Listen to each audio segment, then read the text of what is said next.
Piştî ku li Amedê vîrusa korona belav bû, bi hezaran kes bi nexweşîna COVID-19 ketin û li nexweşxaneyan cînema, wîlayeta Amedê hin biryarên nû girtiye. Yek ji wan biryaran jî li holên dawetan êdî qedexe heye li ser govend û dîlanê. Li gorî biryara wîlayetê tenê bû ku zava dikarin dansê bikin, govendê bikin, lê mêvan nikarin rabin govendê.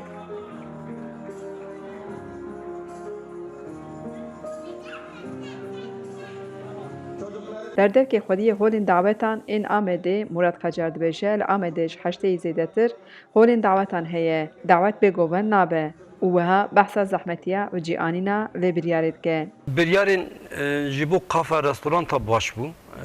Ez bawer dikim ev ê hinek pêşiya nexweşî bigire. Hem jî xwediyê salona diviyalê da hinekî daha rahat bikin. Lê dûr da biryarekî dinê heye ew herî mühim ew jî xwe. Dibêje dervey bû ku zava kesekî nikare bilîze. Yani govend qedexeye. Li Amedê yani ev bê govendê dewlet çêkirin biborîn dewlet salona bigire daha baş e. Mümkünatî tin yani ev ya ev biryar pratikî da cî bigire mümkün nene. Bi vê şeklî bibêjim. Me deveta xwe devetekî şefeye bibêjim. Me deveta xwe çêkir. Em 3 saat em ê çi lêxin. 3 saat yani ev ya şahiye yani. Devlet şahiyekî ye. Yani em gor müzikên şahiye em lê bixin, milletê ra bi govenda xwe bigire. Dema em ne polîsin, em ne jandarmanın. Em ê çawa jî insana ra bêjin devlet nekin. Em biçin tiştekî bêjin xelatiyên xerabê derkeve di salona da.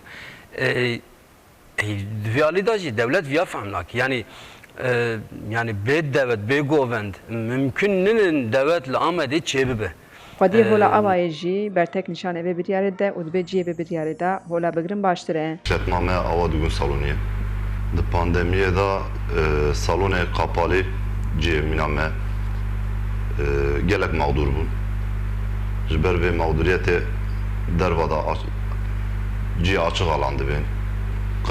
Qir yerî, baxçe, restoran, ciyê ruhsatsız gişa iş kir, salonê mîna me qapalî gişa ama tu bibêjî ki qapat bikin.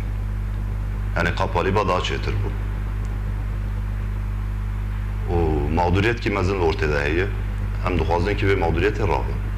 Dijat jî hozanê dawetan e û ew jî di wê baweriye daye ku bi cîanîna vê biryarê zor e. Istik qedexe ve emkarî xwe ji tev nikarin bidomînin hûn jî zanin dawet û şahiyê Kurda bi leyîstikê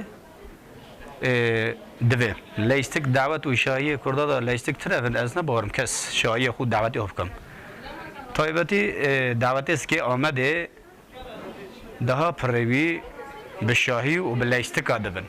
Yani ku leyîstik û qedexevin dilêlî leyîstik, delîlo, govend evana qedexevin ez nebawerim ku kes dawet û şahiyê xwe bikin. Ew tev dawet û şahiyê xwe îptal bikin.